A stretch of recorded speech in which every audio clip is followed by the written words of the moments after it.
here we are live with, as you can see, with Hugh from Australia and Jerome from Belgium. Good evening. How are you doing? And good day, Ozzy. Good day.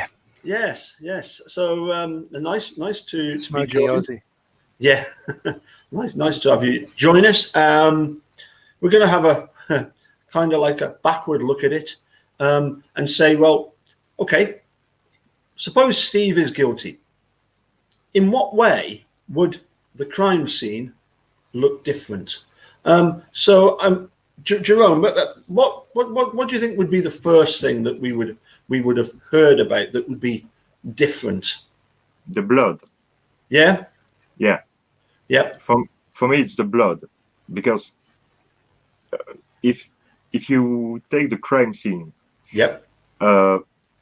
But I don't know which crime scene you speak, because if you see on the trailer, yeah, okay, on the trailer, it's hard. It's really hard because I need to think like a grillers, and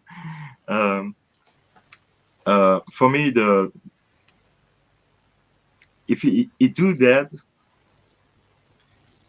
he need to clean all. He need to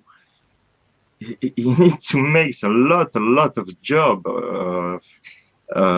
in 5 days or 4 days, and everybody can see him do the stuff, and nobody see him do the stuff. And the lab with Cherry Culhane testified there is no DNA of Teresa in the trailer or in the garage, unless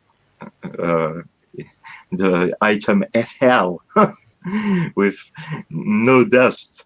All the dust on the item FL was already in the eyes of Ken Christ, I believe. And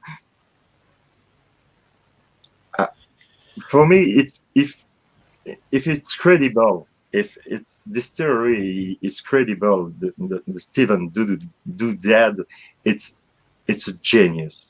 Yeah. It's a genius of crime. Yeah, I don't think there's any aspect of the crime scene that makes any sense. But we'll go through each individual item. Yeah.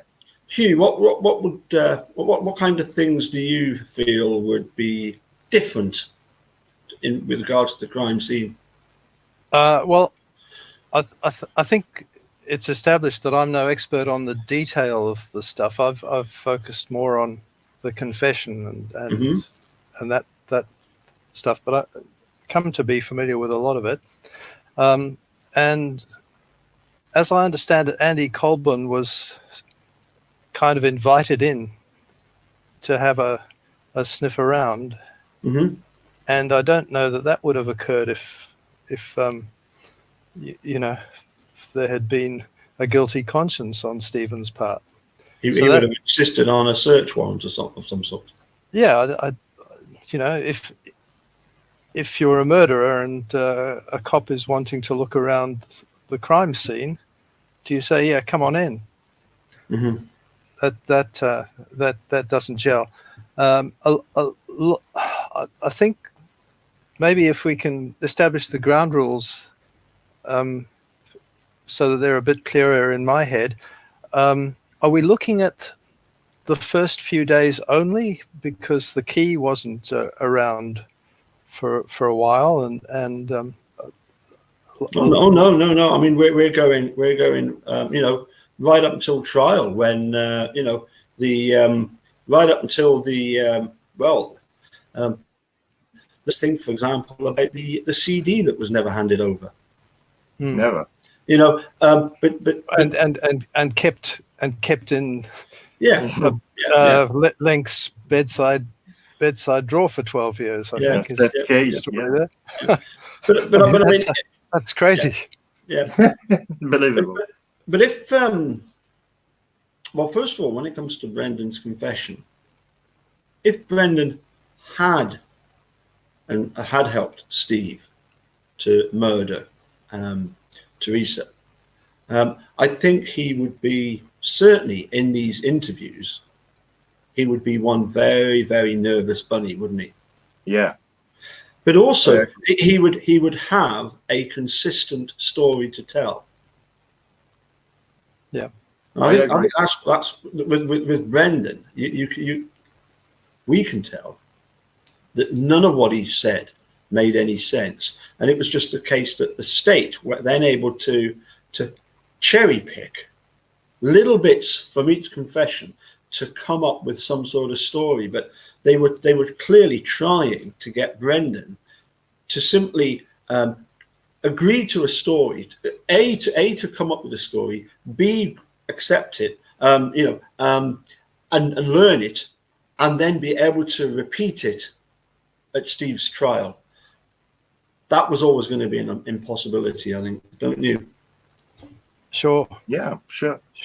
I mean, he was just guided through this maze, the same maze that he'd been following every day at school, trying not to attract attention.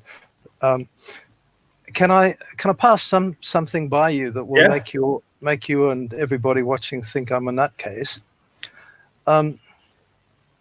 The thing that got me about the Brendan interview was that it threw me back to a time in my life when I was 5 years old, and my family home had just been relocated. Right. My folks had built a house, so we're now in 1957 in Africa, and I'm newly installed in the new house, and I'm reminded of this every day, because we went to church, and I was taken by my much bigger sister to the Sunday school, and there was a queue of kids outside, and I was left by her. And she left me in this line of kids. This is about the clearest memory I have from this stage. I can't even remember the old house very well. Sure. But so here I am in this queue, and there's this girl. I'm about 5. She must have been 7 or 8, and she's sort of saying, "Now we all have to be quiet, and we all have to do this, and you stand here, you stand there." And she scared the hell out of me. And as a result, the church was on the edge of the big park, and I went for a walk and crossed the park, on the other side of which was the suburb where our house was. And I had in my head that I didn't like this girl, and I was heading for my friend across the road. And when I got there, the house had been knocked down. It was being rebuilt into about six flats. And so I ended up in tears on the curbside, and this African policeman with a bike turned up, and long story short, I ended up being taken to the central police station on his handlebars on the bike, and then they established who I was. My folks by this time were sort of panicking back at home. Yeah. And then I was put in what we called a B car, and driven home. And these cops are asking, really friendly. I mean, the cops there, this was Rhodesia, now Zimbabwe, different kettle of fish to South Africa. Our guys were the cream, and kind of like Canadian Mounties, that kind of reputation. And so the cops are great, but they're asking me directions.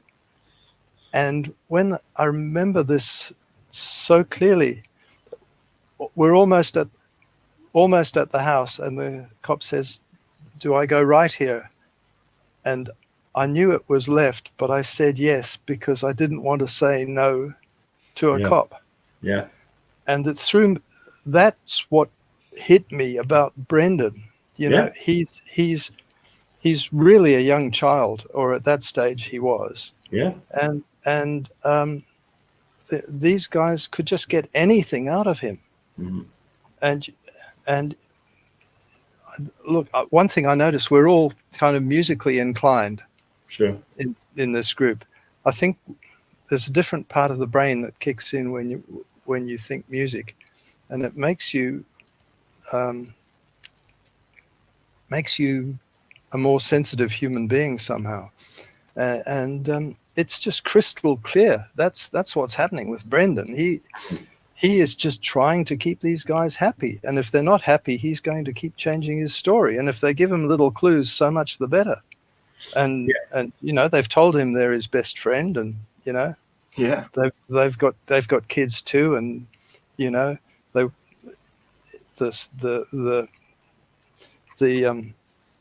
the message is, you know, I'm not going to do anything to you that I wouldn't do to my own kid. You know, Bob's your uncle. That's what's going on in that interview. And that's why I get so angry with that bloody moron Hamilton, who's not a moron. He's a very intelligent man who should be ashamed of his bloody self. Yeah. It really gets to me. He is, you know, when you've got criminals, and in my head, he's a criminal. He's as bad as any of them. And you know, what hope have they got? Well, they've got Zellner certainly, and as for the, I know we're sort of meandering a little here with you know, looking at sorry about Eva's, that. No. Looking at the sort of the Eva's petition, but if Brendan could get out on actual innocence and with that wording, then I think that would be good. One of the things I've always considered is this, that if Steve had done it and confronted with all this evidence against him, remember, in the past, every time he'd done something wrong, he admitted to it. He didn't try and dispute that he'd ran Sandy Morris off the road, did he? All the time. And that was worth 6 years.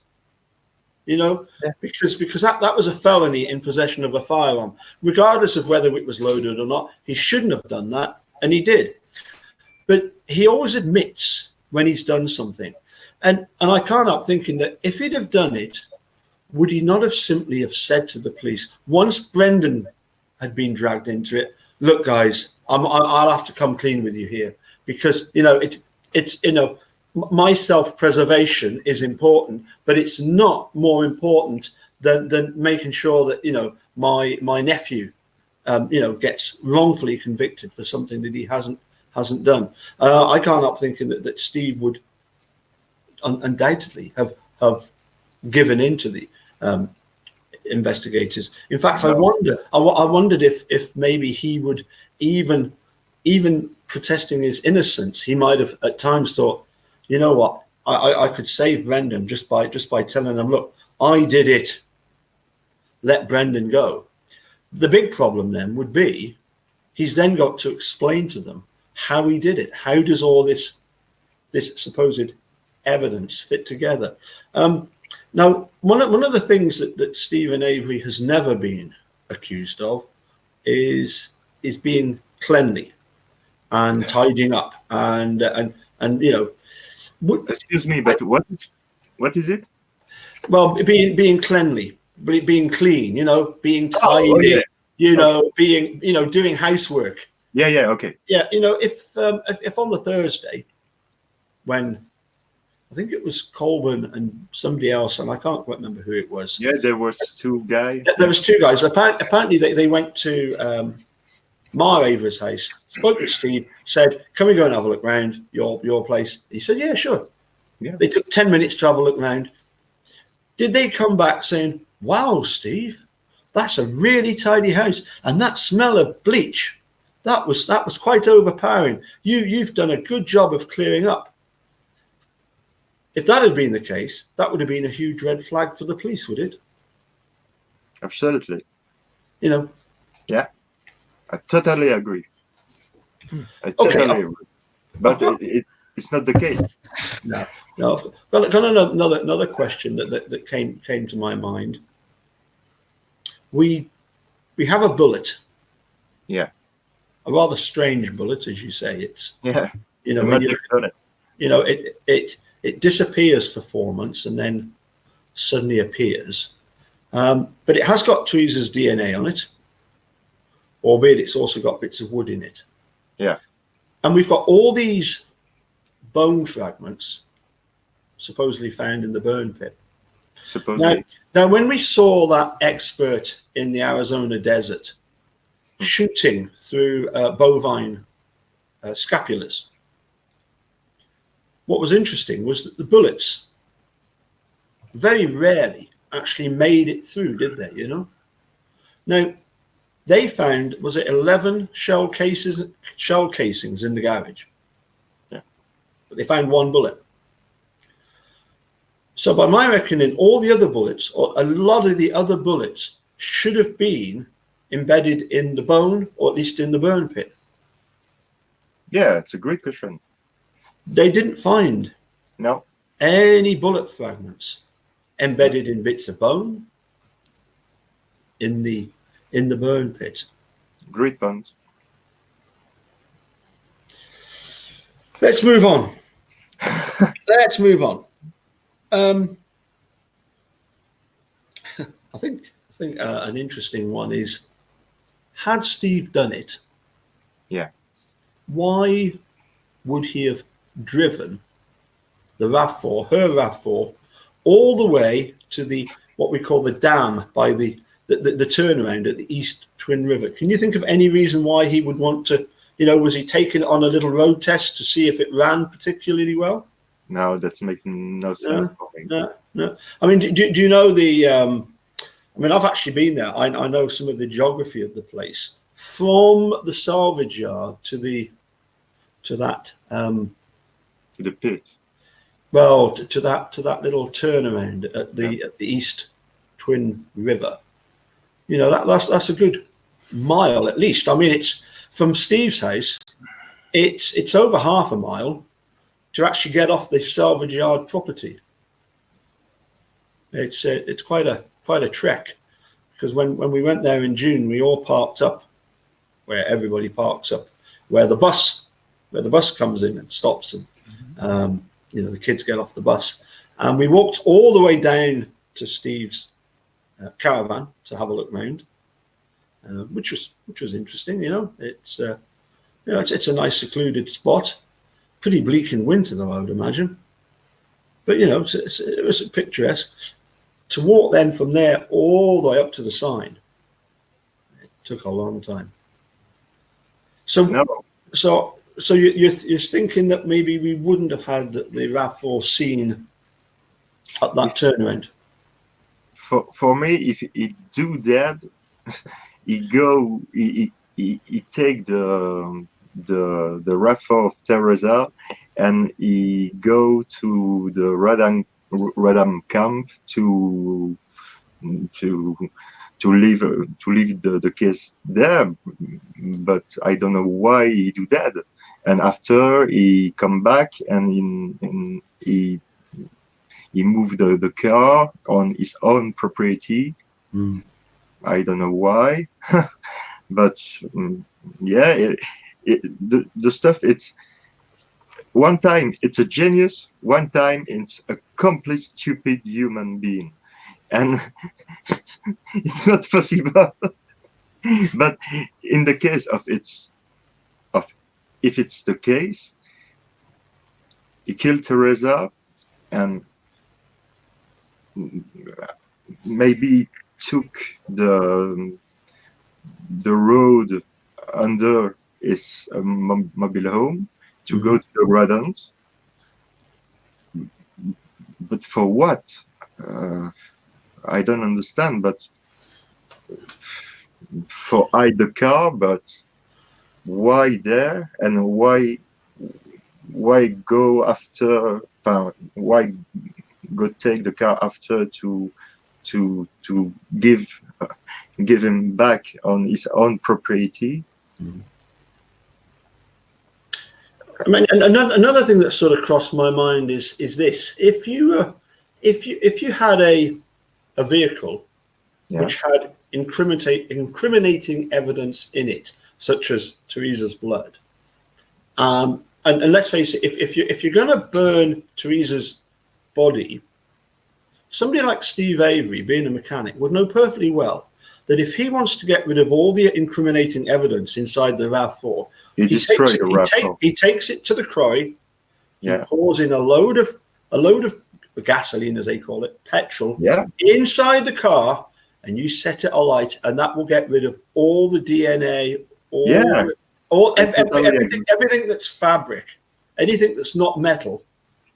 Yeah, I totally agree. And you're left with just a shell, and that could have easily then he could have just stuck it on a crusher if he'd have wanted to. No, I think you touch a very, very, very good point. If Stephen did it to Teresa, he did the same thing to the car. Yeah. I'm totally agree with you. Mm-hmm. Totally. Now, I wanted to also ask you about. Eric Cozy often talks about the fact that if you live in a sort of a close neighborhood, like a housing scheme, if in the summer you were to barbecue a piece of meat and you were to leave it until it completely burns up, you would have all the neighbors complaining about the smell. Yeah, the smell. Yeah. We have Barb, following the May 13th phone call from Brendan. She says to Brendan, "So you actually did it? You actually did it?" And he's saying, "Yeah, well, some of it." And she's saying, "Stephen makes me so sick." But she didn't say, "Oh, that would explain then the terrible smell on the Monday night when I got back from watching Prison Break with Scott Taddick. That would explain the terrible smell." And let's face it, the bonfire would have had to have gone for, I think the experts are saying, at least 4 hours, and it would have had to be a really, really strong flame. And because it's in the open, you lose a lot of heat outward. Therefore, it would have needed a lot of source, more than just 4 tires. But have we got anywhere any reports of a foul smell coming from anywhere? No. Well, we have. We do have one, Zander Road. Yeah, Zander Road. Paul Metz. Paul Metz reports a foul smell. Now, isn't it interesting how he apparently has retracted that and said he can't understand why there were police coming to him telling him that he'd smelt this terrible smell. Again, a great point, Paul. It makes you wonder, doesn't it? Yeah, I think I know where you're going soon, Paul. Probably to bed, but so and Jerome, I mean, it's 20:30. It's 20 to midnight for him. But tell me about fingerprints. Oh, where would we expect to find fingerprints? We're coming back to Zander Road, I take it. Well, we can come back to Zander Road if you like. It's a nice little secluded place. Fingerprints, they don't seem to worry too much about fingerprints in this case, do they? Well, no. Not at all. No. Is that because they're difficult to plant? Yeah, I mean, DNA is fantastic.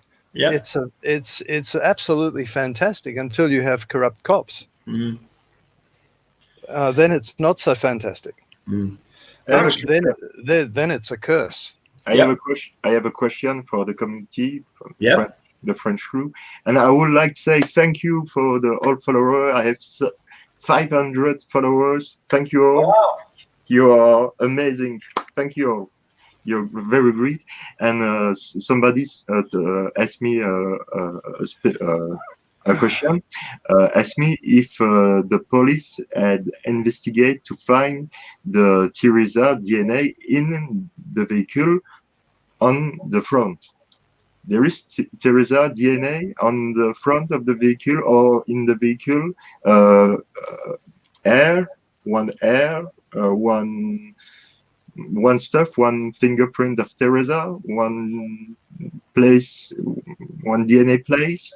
We don't know. I don't know. You Well, probably. yeah, I think it's quite interesting, isn't it? That when that one reporter from whatever news crew or TV crew goes and speaks just after making a murder came out, and puts that same question to Ken Kratz. There were no fingerprints, and he says, "Well, I don't know that they were looking for fingerprints. You know, they were looking for DNA. No, They were looking for DNA. They you know, I don't think they were looking. Well, we know for fact because you see all the photographs of the RAV with the fingerprint dust on it, don't we? You know, we see all that. Clearly, they what I think it's a case, is it not, that they didn't want to do too thorough a scientific investigation of everything, because that would actually start to then, the results would point away from what they would want it to do. Is that not the case? no. Yeah. No. Sorry, Hugh. Anyway, Hugh, you want to go back to Zander Road? I can tell. No, just on the fingerprints. I wonder, maybe in the in Calumet County, they'd forgotten how to take fingerprints because they are so inconvenient. Maybe they didn't have anybody to do it. Yeah. But yeah, just Zander Road. What if we're going back to the couple of days after the disappearance of Teresa? Which place looks like a crime scene? And this is just something someone put on one of the chats recently. Have a look at the photos of activity, and where does the crime scene appear to be? Well, that's what I was going to ask as well. Was going to be my next question. Would there, if Stephen had killed her, would the crime scene be focused around his caravan, or would it be around Cuss Road? Cuss Road, sorry. No, you're fine. You're fine. Zander Road is interesting because there's and Eric Jose has done a couple of videos about it and a follow-up, which are well worth looking at. Very great. What he points out, and then this is one of his early videos, that there's a photograph of Steve's office area in his sort of lounge, and he's got a computer and he's got a printer, and there's the for sale sign for his Pontiac, but on the back of it, somebody has forged Teresa's the address on Zander Road and Teresa's phone number, and it's quite clear that the initial plan was to have Zander Road as the crime scene. Yeah, because that address on Zander Road was the house that Steve was going to buy once he'd been given several million. He was going to buy that house. That was next to Paul Metz. Yeah. And so obviously I think what happened was that was the initial plan, to have the crime scene up there. Of course, they struck lucky, I think, by the fact that Steve had a bonfire that same night at his house. I think that's what's happened. The other thing that I've often wondered is and I know this is a bit gruesome, but in order to get a body to to the cremains to the state they were, presumably you've either got to have a professional crematorium or you've got to have more than one burning. Yeah, I agree. When you see the bones in the box, I always say to Ali, a person, hello Ali, if you see us, Ali, Ali. We kiss you all. I don't think she's here tonight, but the next time I see her, I'm going to take her for a good old Gay Gordon's. Yeah, but we love you. We do, yes. What about a smelter? Yeah. Well, do you see, that's the thing, isn't it? Would there have been a Sakiki letter if Steve had done it? Yeah, it's strange piece, the Sakiki letter. It is. I can't understand what it is. Well, I think part of the problem is the fact that as far as I know, we haven't really had much sort of guidance from Zellner on that, have we? Have we had much comment from Zellner about this Sakiki letter, other than the fact that it could be that it's something to do with somebody that worked at the aluminium smelter? Because of course, Manitowoc is famous for its aluminium, isn't it? Indeed. You know, you had the aluminium factory that created all that stuff. You've got them building submarines and all sorts of stuff there.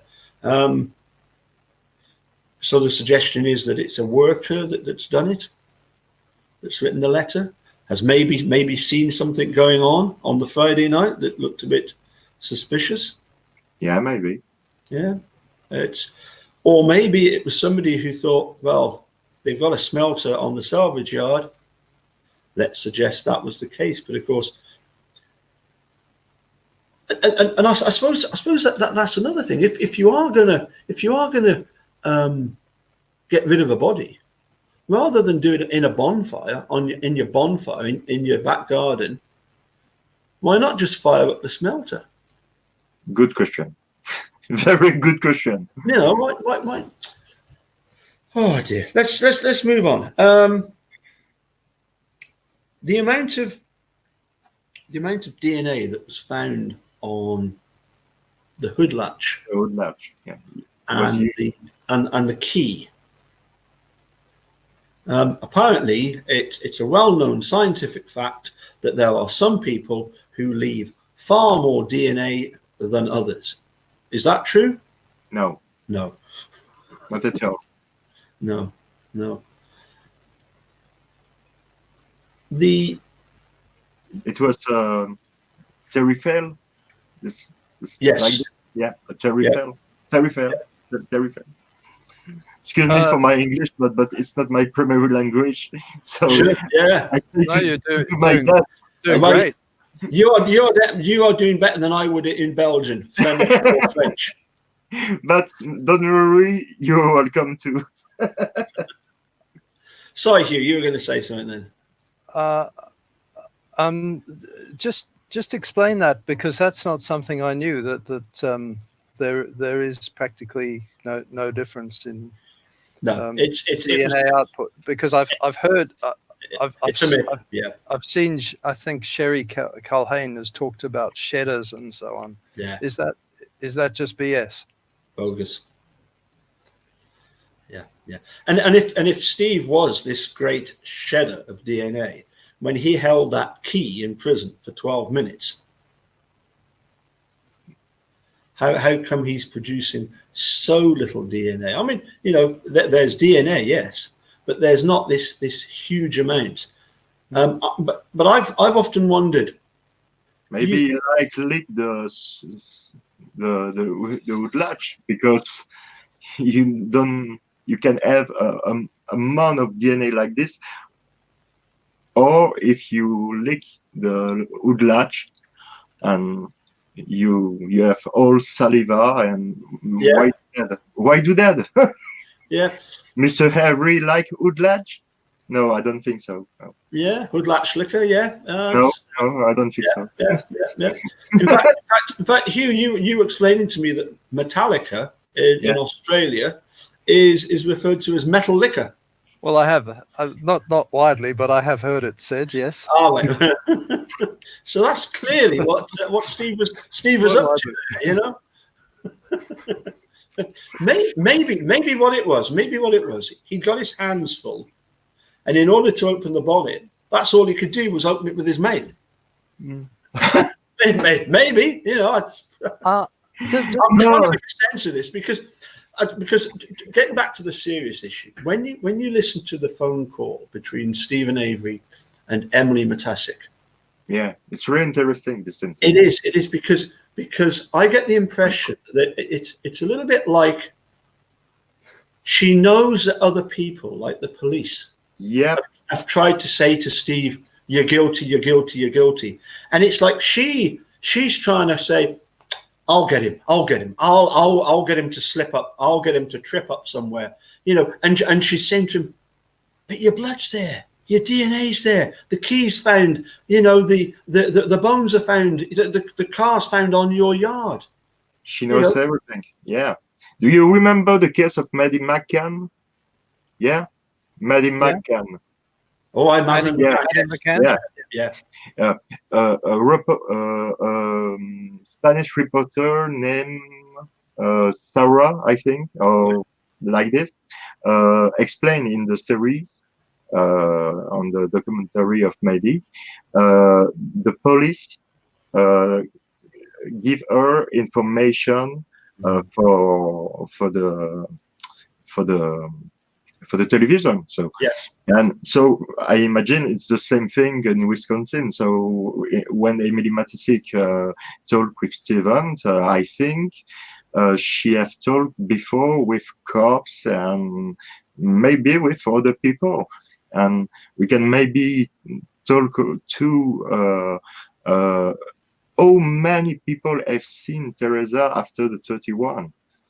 There is a lot of people have seen Teresa, and there is some report. Dev have made a report. Sandra, there are a lot of people who have talked about that, Paul, and no one investigate on that. It's huge because I'm not sure Teresa was dead on the 31. Maybe she was also living, and the first two and second two, maybe she was dead on the second, and the police don't do the job and don't want to catch the real killer on the real kidnapper, and they focus on Stephen Avery, and they do, and that's why that touched me a lot, because it's in the second injustice in the life of Stephen Avery, a big injustice, and for Brandon, it's I don't have a word for that, because it's If Hugh, if the crime scene did all make sense, and Brendan did help Steve to do Teresa in, what was their motivation?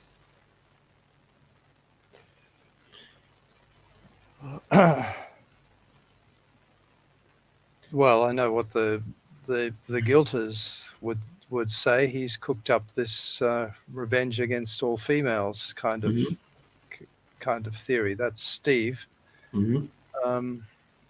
Why does he get Brendan involved?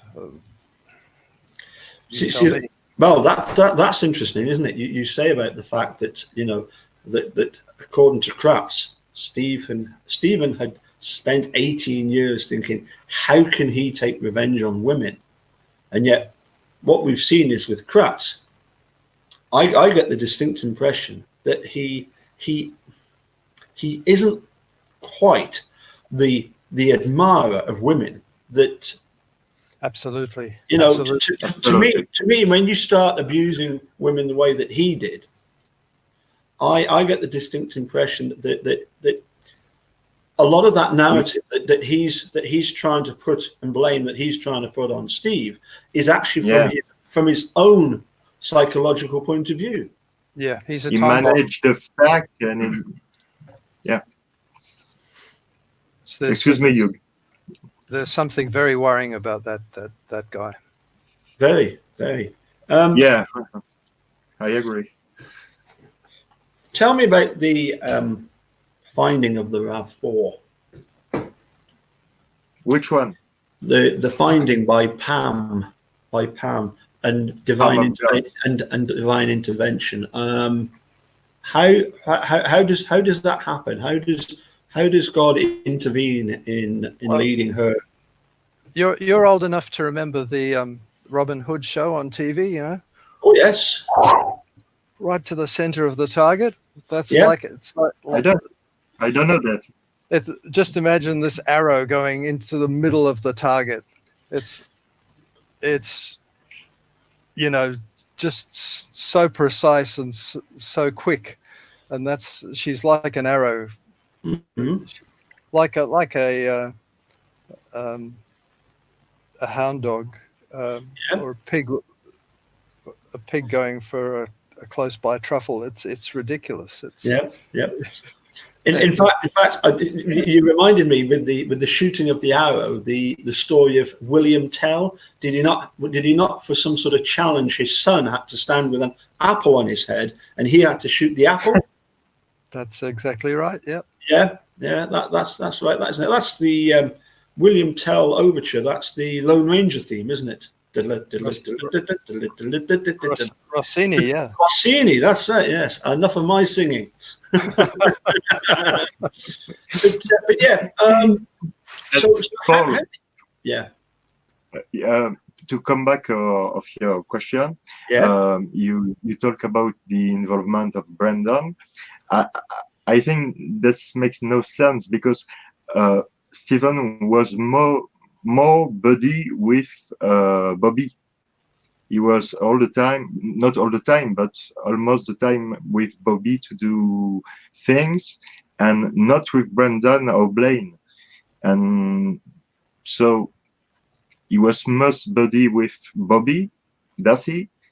Yeah. I think. Yeah. To do stuff, it was mold. It was old, agile, so Yeah, for older. sure. Yeah. So you know, Yeah. think. Don't you think? No. I don't think. Sorry, Steve is an idiot by any means. No. I don't No, think no. I don't think he's up to doing the Sakiki letter. No. But No.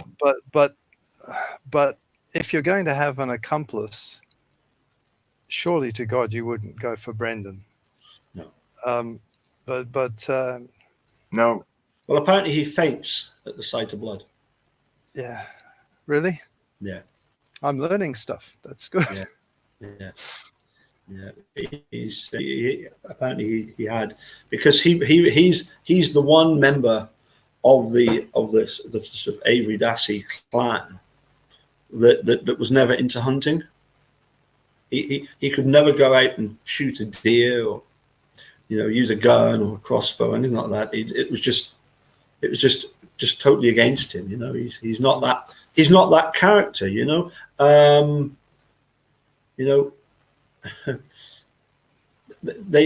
Obviously you've got the four brothers. They are Pete's kids, obviously. But for me, Brendan is the one that's closest in character to Pete. Certainly that's the impression I get. Because I've met Pete, and he's just a big, quiet, gentle fellow, isn't he? He's very, very unassuming. He looks like a nice guy. Oh yeah, really nice guys. Yep. And it's just such a shame, isn't it, that oh yeah, these people who they've not got everything going for them in Manitowoc. That they're living on a salvage yard in trailers. I've been around Manitowoc. Okay, it's not Millionaires Row, but there's some wealthy people in and around Manitowoc. In and around that area, particularly on the coast of Lake Michigan. It's a very desirable place. We stayed when we went to the rally. We went into this house. We didn't actually get full access to the house. There was an actual basement layer where there was, where there was other bedrooms and stuff. But I mean, the house we went was massive and beautiful. It's maybe it was Kratz's $350,000 house. I don't know, but I don't think so, because I believe he lived in Appleton, which is obviously. But when I see the picture of Manitowoc, it's look like the same place where I live in Belgium. Yeah. Very, very. It's look like the same place. Sure. It's very the same paysage, the same house, the same thing. It's quiet. Yeah. It's quiet, but it's corrupt. Yeah. How do you what are your thoughts on this fact and this I can't fathom what's going on here when we hear that Blaine said that Bobby had told him it couldn't have been Steve because I saw Teresa leave. Yeah. I'm baffled with this. I don't know. Have you watched this Dream Killer on Netflix, the Ryan Ferguson? No, you don't have access on Belgium on Netflix. We have different programs. Yes. You don't have access. Yeah, I'm well aware of that because we had I had a hell of a job trying to get hold of A Murder in the Park. Yeah, I would like to see this case too, and it's not available in Belgium. The stay case is not available in Belgium. There is a lot of interesting documentary on the US, not available in Belgium or in France or in other country. I don't know why. I don't know. Let me do you a big favor. If you want to watch A Murder in the Park, go to Linda Kay's channel. She's got it on her YouTube channel. Oh yeah, Linda. Yeah, oh, okay. yeah. Linda, could you post the link to your A Murder in the Park? Murder in the Park is the film. It's a very good film, but it's actually done by Sean Reck. Yeah, Sean Reck. But it's one that the guilters are hanging their hopes on. I know. As being a way of, in effect, discrediting truthers, because it's a great example of where something went terribly wrong, in that a guilty person was exonerated when they shouldn't have been. However, what the guilters always forget to mention is quite simply, how did that come about? Because of a false confession, because they managed to coerce this fella called our story Simon into admitting to a crime that he didn't commit. Now, if you do get the chance to watch this documentary about Ryan Ferguson, it's only an hour and a half or an hour and 40 minutes, I think. Very, very good. You would be amazed at the similarities between that case and Stephen Brandon's case. I'm not a mod. Are you not a mod? I don't know. Can I make you a mod, Linda? Can I give you this? Oh, Linda, you can send me. No, I can't make you a mod. I'll listen, Joe. I'll as soon as we.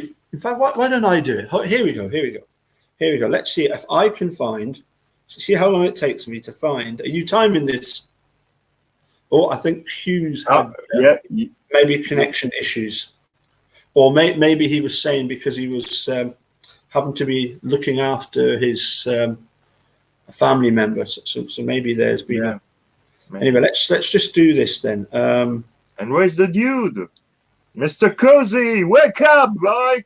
Wake up! Nice. He's a muppet.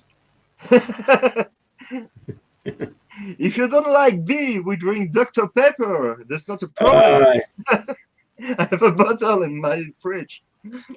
Let's see, where is Murder in the Park? Because Linda has got it on her channel. Hold on a sec.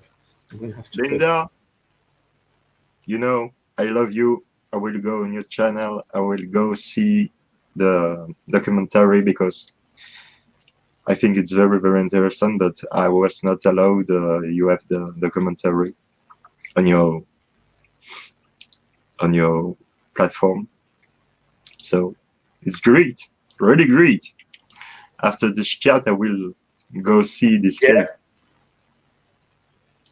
Finally, And if I can back to the interview of Brendan. Yes, please. Yeah. If you agree. Yep. Oh yes, absolutely. Here's Hugh back again. We thought you had lost you because of internet connection or something like that.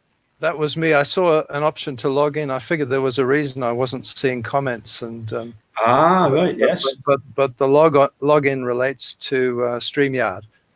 Yes. So apologies for that. No. You're fine. If I thought maybe you need to go and attend to somebody that was needing your assistance. So yeah, well, that could be, but yeah. I'm trying to find on the Linda K listening channel, and it is here somewhere, but it'll be quite a long way down because Linda's posted quite a lot of videos.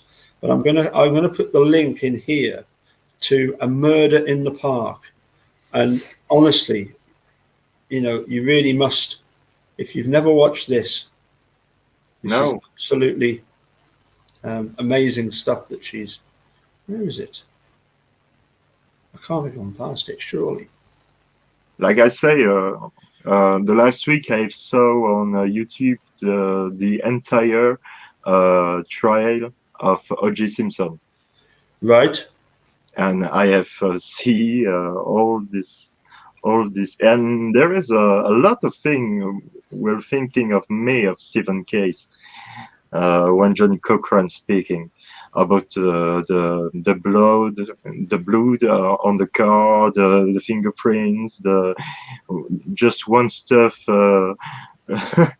there, one stuff there, and yeah, there was something. I don't know if OG was guilty or not. I don't know. I really don't know, but I think there is maybe a corrupt cops too in this case, or maybe how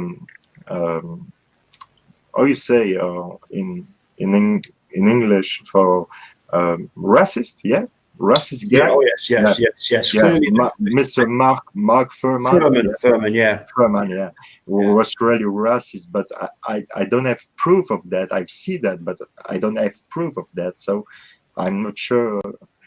But I thinking he was really racist, and he have planned maybe I don't know, maybe some evidence.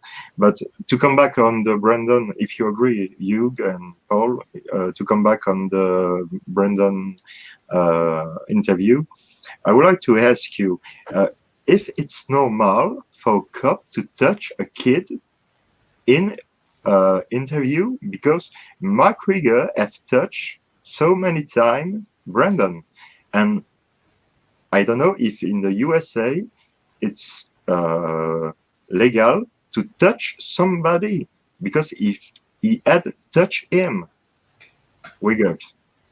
Yeah, the interesting thing is if you watch the Dream Killers thing, the Ryan Ferguson, you've got a very similar scenario where the policeman is interviewing the guy Erickson, the supposed co-murderer, and at one point he actually wheels his chair forward and like they're virtually nose to nose, and he's right in his face, and I remember thinking, any minute now, this guy is going to put his hand all over him, in a kind of a, I'm on your side, I'm a but no, it was the complete opposite. It was right up in his face. But yes, I mean, it's this pat on the shoulder.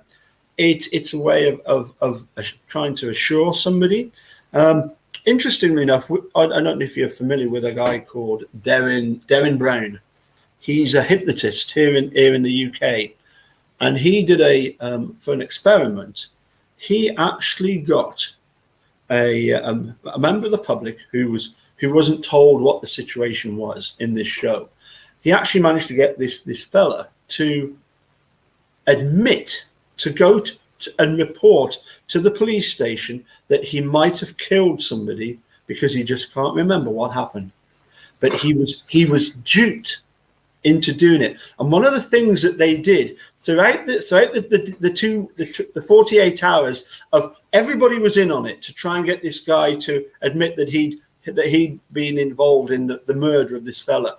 What they did was at certain times they would just pat him on the shoulder, and it became a trigger whereby it was something to do with making him feel guilty at that point, and then put something on the shoulder to try and reassure him. And it was I mean, it's definitely a tactic, isn't it, by the police, either to the right up in the face, or the sort of reassuring, I'm on your side. Linda, I can't find your Murder in the Park anywhere. Is it still there? Let me have a look. Unless it's yeah, there definitely are certain places where I'm not talking about minors now, but it's considered okay to touch people. The elbow is one, right. I think the knee might be another if it's male to male. Obviously, touching a female on the knee is something that would raise eyebrows. Yeah. And the shoulder could well be like the elbow, I suppose, but it's an interesting area to think about. But what was very interesting in this interview with this lad, this other guy is called Charles Erickson. Chuck. He doesn't want to be called Chuck. So, Charles Erickson is Ryan Ferguson's supposed co-murderer, and they actually use that same line. One of the policemen says, I've got a lad about the same age as you. I think these are taught. Yeah, these are actually taught to these cops as part of the. Yeah, and you wonder. He could say that, and it just for the sake of saying it, just to try and reassure somebody. It might not be true at all, might it?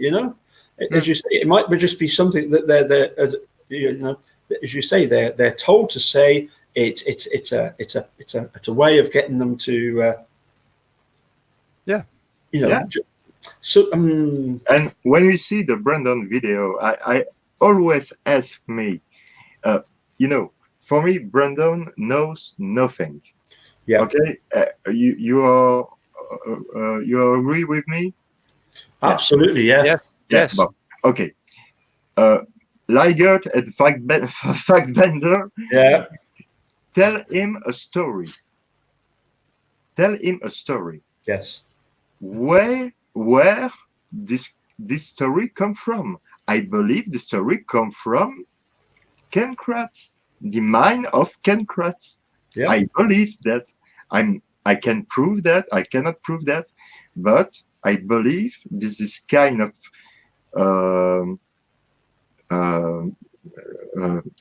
creepy.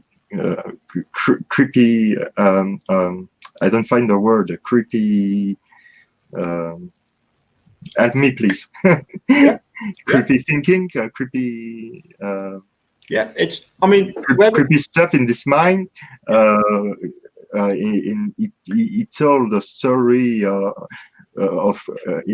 he talked with Wiegert and Fassbender, and he told a story, and he told the same story to Brandon, and Brandon agreed, doesn't agree, doesn't agree. But I think you mean devious. Yeah, devious. Exactly. Thank you, Hughes. Thank you.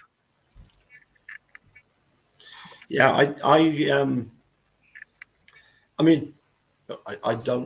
think that Ken Kratz has personally been involved in one of these because it certainly in this case, Wiegert and Fassbender at one point they are trying to say to Brendan that whilst all this was being done to Teresa, were other people involved? Were people filming it for one of these what do they call those type of movies where they actually film the murdering of somebody, whatever that is, do I think that Ken Kratz has been involved in that kind of activity? No proof of that. Do I think in his head, he's fantasized about that? Absolutely. That's where the story comes from. It comes from his own sick fantasy. Yes, sick fantasy. Yeah, right down to the fact that they put it to him that Steve came to the door and he was full of sweat. Yeah. That's Ken Kratz through and through, isn't it? Shall we just quickly have a look at one or two in winter, full of sweat in winter. Yeah. What is interesting? Excuse me. Sorry.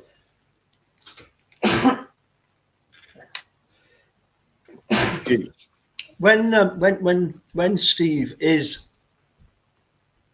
arrested, one of the things that you find people tend to do, snuff films. That's it. Sorry. Yes. Thanks. That was the word I was looking for. There was an interesting Brad Pitt movie, wasn't there, called The Counselor, where there was reference to that. But anyway,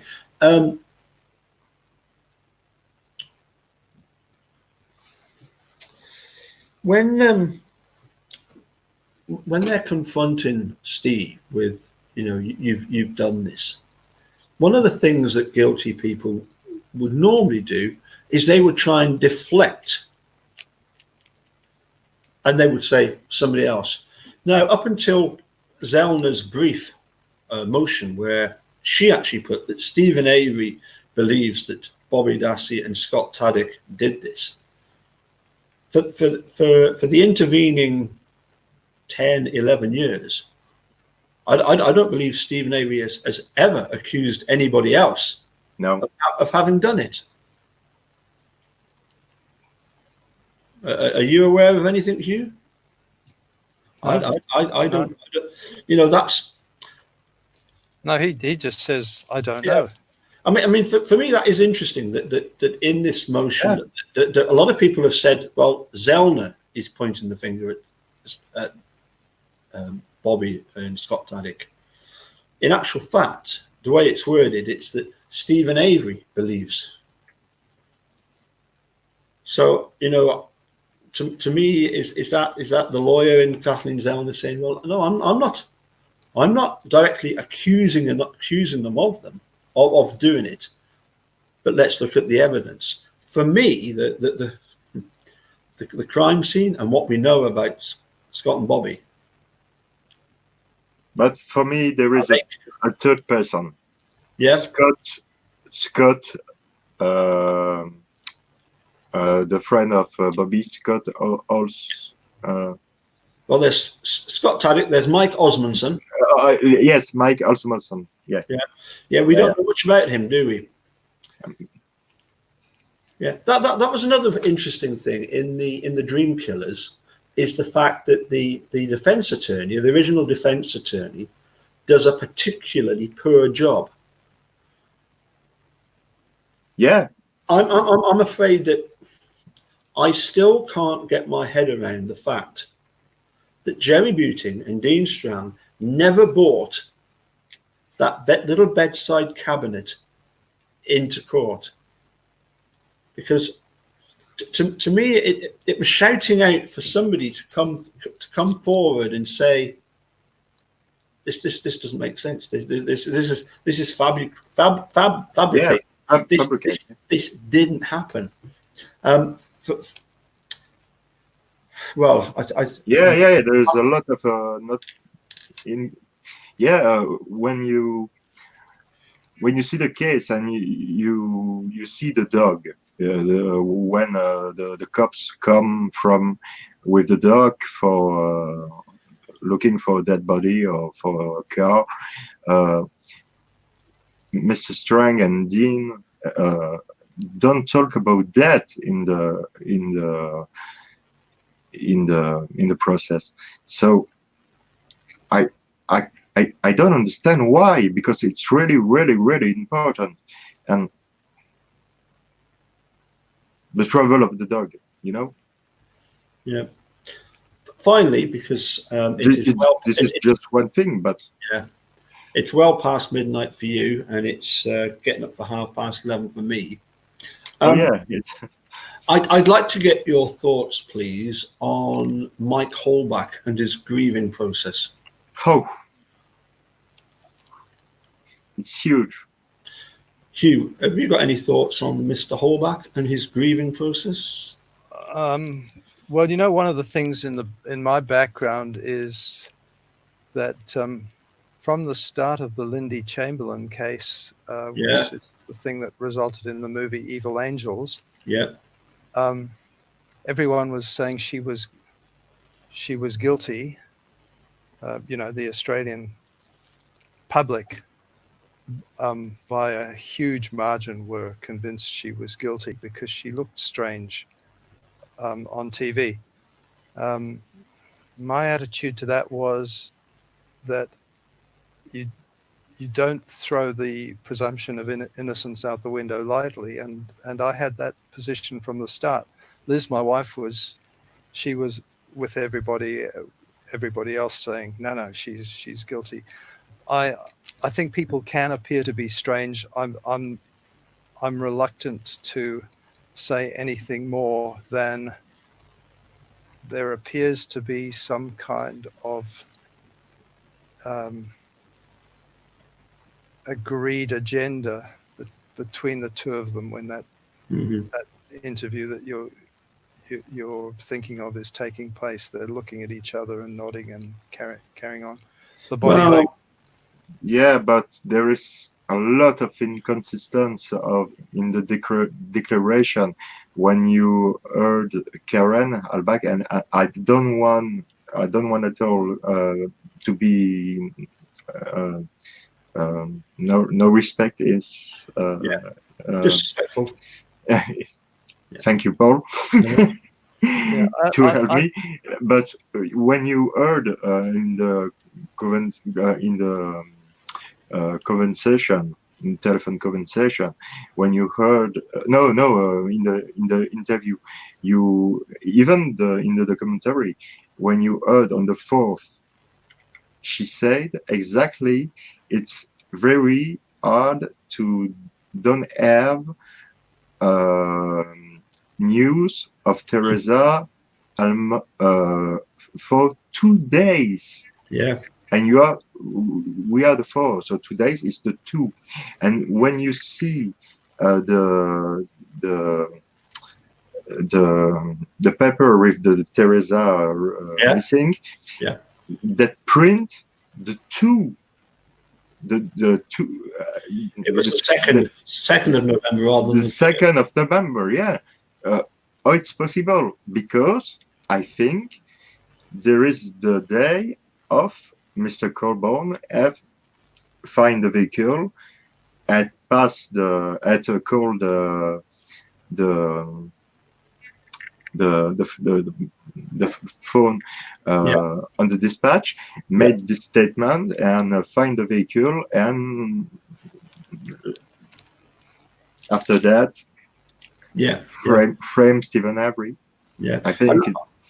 Yeah, absolutely. I mean, you've got this Mike Holbach saying that the grieving process. Yeah, could last day. Well, first of all, it's a grieving process when Teresa is dead. Is still only missing. Yeah, she's totally missing. And the thing is that when she's not dead. When you've got family members that have got somebody missing, they are the last people to accept that somebody is dead. That, they have to sort of go in. Some of them will just not accept that until they've been given the definitive proof that one of their loved ones is totally agree met their demise. So for him to be referring to a grieving process, as you say, so fast. Yeah, it's too fast. The family must have been told previously. Yeah. Look, I agree. It sounds strange. The words are strange. I keep telling myself it could be a slip of the tongue. Yeah, Maybe that's not what he meant to say, it's but possible. the thing that it does tell me and remind me of is that he should definitely have been looked at, as should a bunch of people. They should have been looked at. They should have been asking for alibis. But as far as I know, they only focused on Steve Avery, and there wasn't a professional job done. Looking at No, not at all. looking at I don't know. all the possibles, which is that's why, a retrial Yeah, is something that should happen, but unfortunately we had a conviction, and the system doesn't allow for the dodgy conviction. The legal fiction is, the process has worked, and now we're trying to undo this mess. But anyway, the point I'm making is, yes, Mike should have been looked at. He should have been asked to account for his movements, as should a number of other people. Well, I a lot of people have come and said, well, it could have been a slip of the tongue. Was that not what Emily Matasic? Was that not what Emily Matasic was trying to get out of Steve? Had it been Steve that had committed that kind of slip of the tongue, that would have been such incriminating evidence against him. For sure. Yeah. That's the sort of stuff that if Steve had slipped up like that, if it was say Jody that wasn't in prison, she'd gone missing. And it's actually two slips of the tongue, isn't it? Yeah. It's grieving and days. Yeah. So I see it. I see it's a problem. But to me, it's not. It doesn't come close in my head to the Dassey interview. Yeah. Or the fact that Colburn ignored, going back to the first case, he ignored information that said Stephen might not be the right guy. And also there's a neighbor, isn't there, who rang and tried to leave a message, and that saying that he thought he'd seen Teresa's vehicle. A resident on the road. And again, they ignore it. They just had this what's the expression? Tunnel vision. Tunnel vision. Yeah. And the only person they saw was Steve. There was even a quote, I think it was directed at Sherry Culhane, can't remember who it was from, but try to put him in the garage. Or in the trailer, Fassbender, yes. Okay. In the trailer.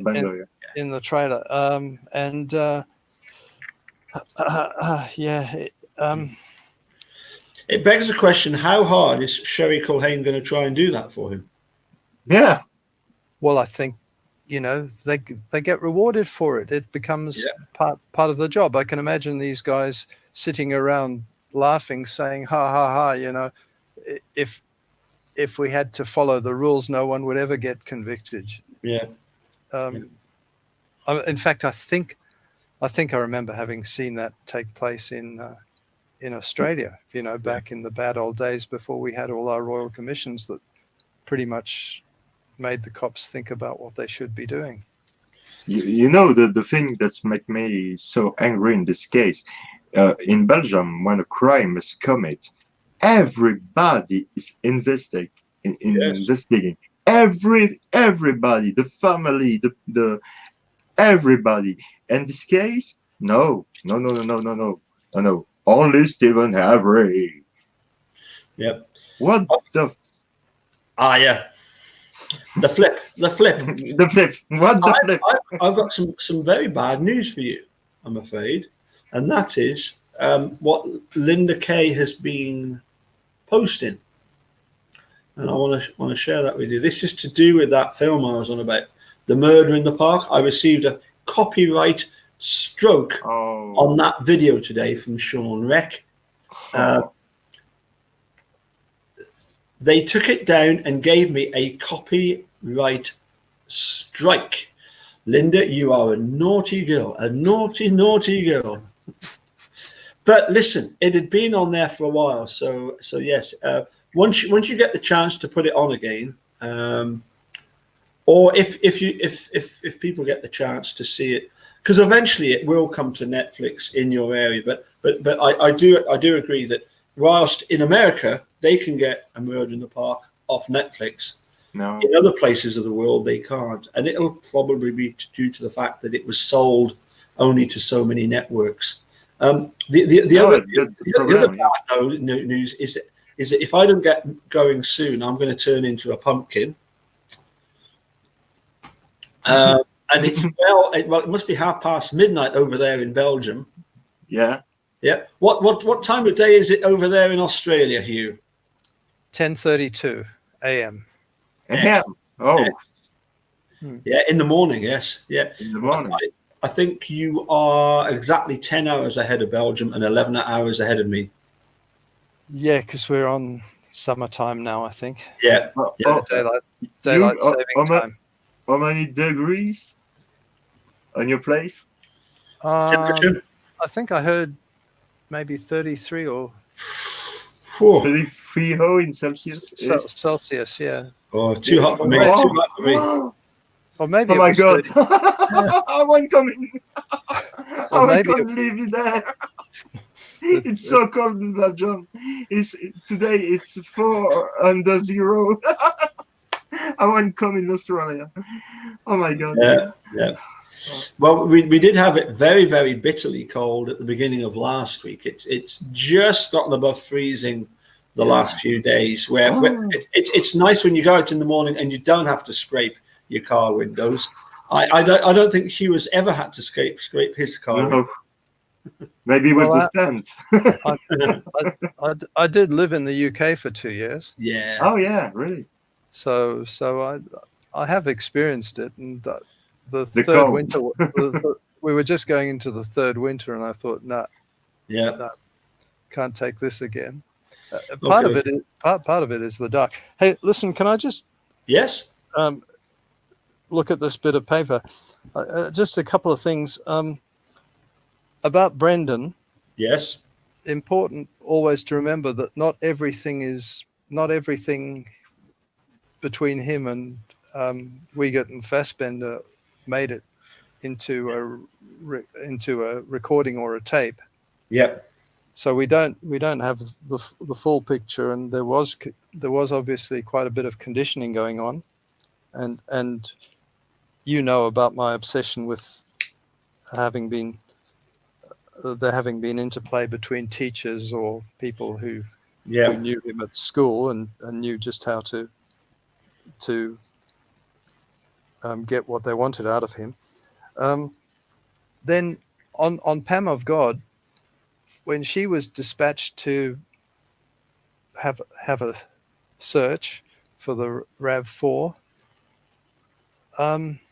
was kind of like an episode of the Famous Five or something. Did they equip her with the best or only camera? And I mean, she kind of had a little discovery kit on her, didn't she? Yeah. They gave her a map, and because she was going to the salvage yard. But the map was not released on the trial. No. On the trial, the copy Ryan gave to Pam has done. We don't have the trace of this map because we'd all like to see that map, wouldn't we? Yeah. And what else have I got here? Can't read my writing. And with O'Kelly, his behavior with the giving Brendan a polygraph, which Brendan apparently passed with flying colours, but O'Kelly tells him he's failed. Yeah, that's a red flag, I think. Oh yeah, that's a pretty pretty evil thing to do, and why the hell would you do it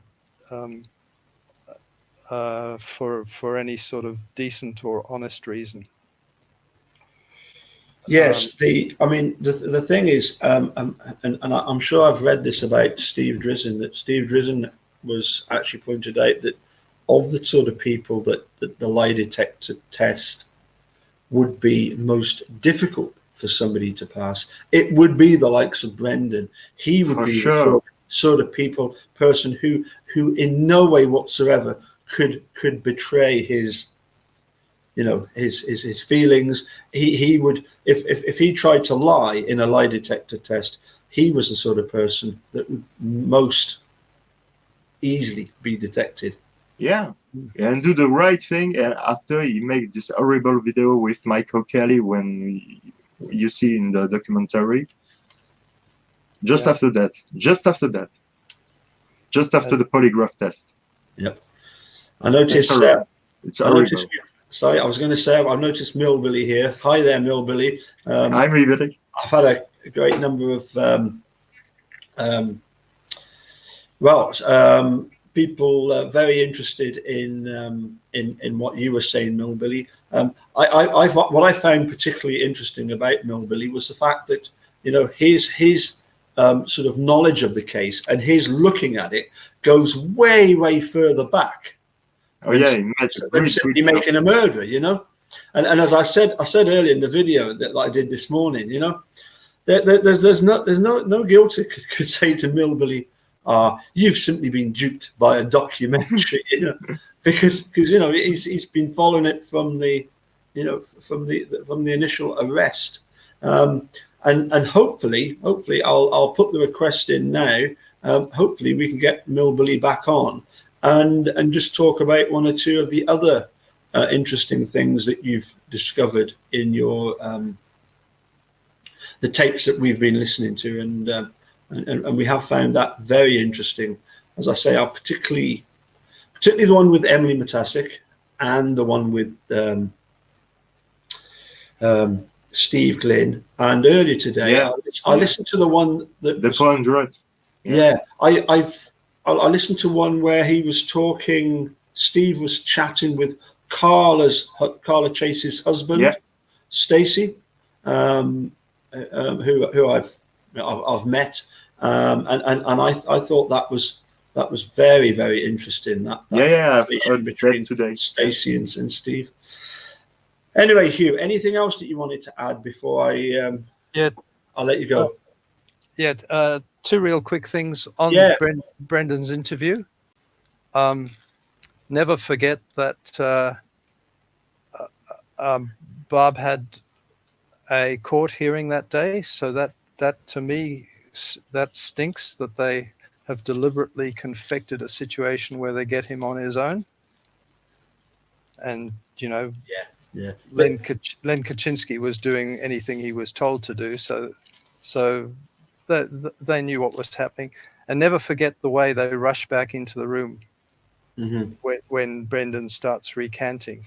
Immediately afterwards, and they rush back in as if, you know, they just have to control. They're scared that their handiwork is about to be undone.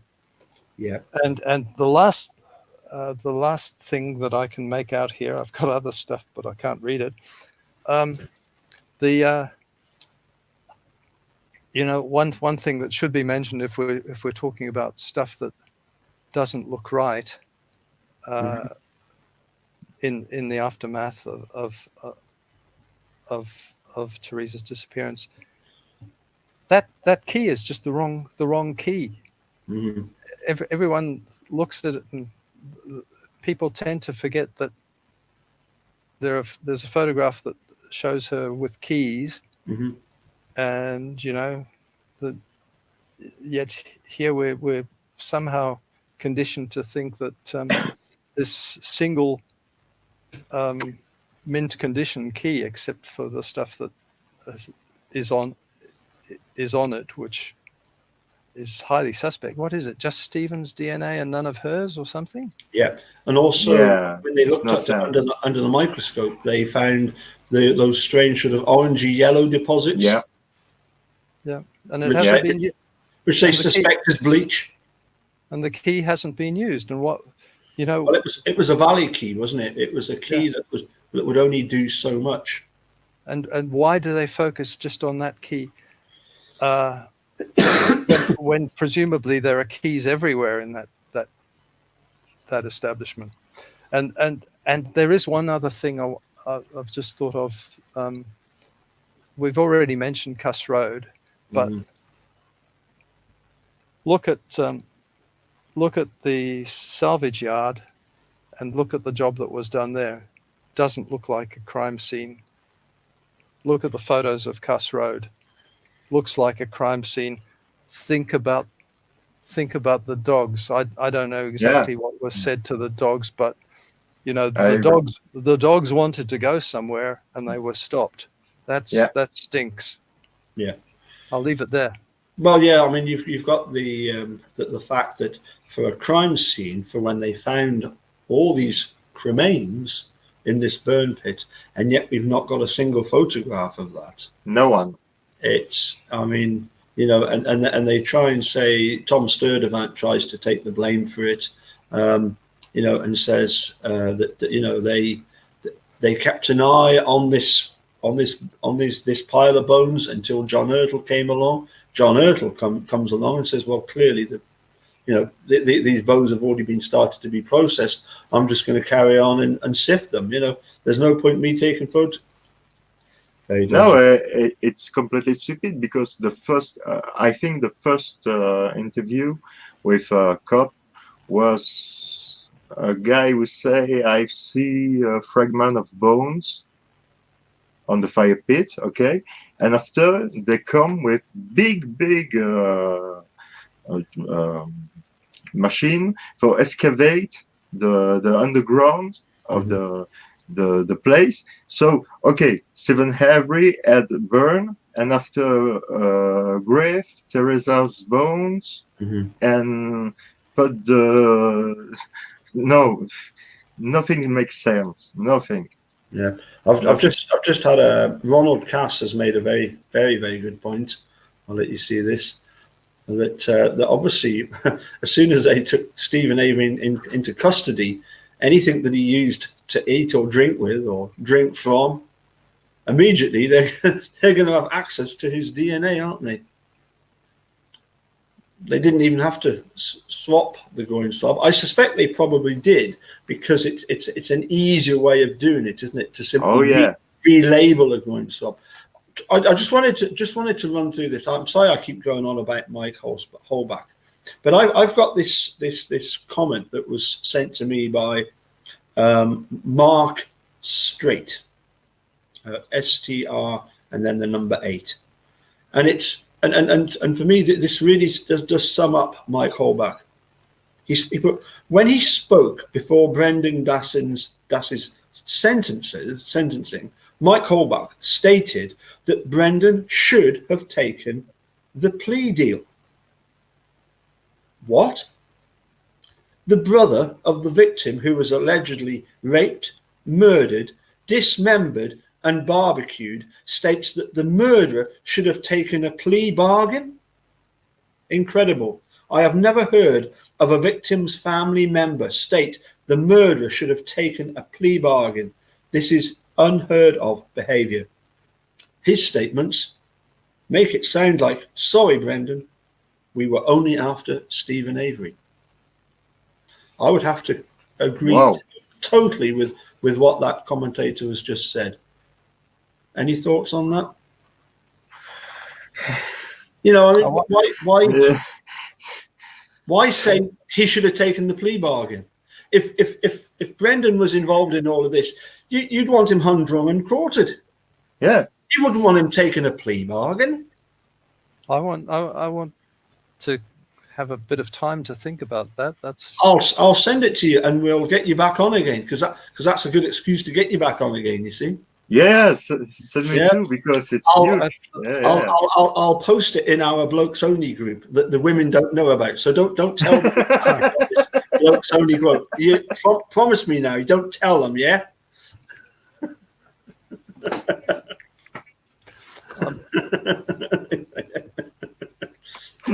Listen, I'm going to say cheerio, Hugh, and I'd like to thank you for joining me. To Jerome, thank you very much for joining me. I would like to thank you too, and You're please very welcome. subscribe to the Pulse channels. And I don't know, you have a channel too, yeah? Hugh's not got his channel yet. Yet. Please subscribe to. He soon will have. I've explained to Paul I'm not much of a joiner. Well, you see, the thing is that you know, you've got so many people out there who have that. Eventually, it's the bug has hit them, and they thought, why not just do a little, you know, just a little bit of a chat. You know, why not just talk about what you find interesting about the case, what you find disturbing about why you came into it. You know, what are the aspects of it that particularly you find interesting, and if you want, for no other reason other than the fact it annoys the hell out of guilters. Hey, can I just throw something out there? Sure. Maybe if anyone has a comment on this, this is a thing that I've been trying to figure out. I'll be very quick. Teresa's journal and Teresa's video that she did. In both those things, she talks about, you know, the situation of her death, you know, and that strikes me as a little bit odd. And I'd like to know what people think about that, because to me it might be. Yeah, it's odd. She's had a little bit of a warning, and she wants to put something on record. Mm-hmm. She's not too sure what it means, but she's just putting a little sign there that something's not quite right, and I wonder if anybody else sees it that way. Yeah, so, me, yeah. I always think there was a kind of testimony. Mm-hmm. Yeah, I mean, because she was maybe in danger. She's very flippant. She talks about loving her sisters. Yeah. And that registered, seeing as. But tell me if I'm wrong, but when this video was made, she was in Australia, yeah? Could be. I know she's been to Australia, but I didn't know that. It was when she goes on a student exchange in Australia, I think. She made a video, and I hadn't put those two things together. And you put on a good pun, because I have always find this video weird, and I was always thinking, but maybe I'm wrong, but it's like a testimony, because she was afraid of something or someone. When I see the entire video, for me it's a testimony. Yeah. Anyway, if we don't let Paul go, he won't be able to play the accordion tomorrow or whenever. Well, the thing is, it just means that we've got so much more to talk about the next time we get you all together, you see. And the next time we must get the dude. Although I do find it was rather nice and relaxing that we could all get a word in edgeways. I'm only kidding, dude. Anyway, thanks very much, Hugh.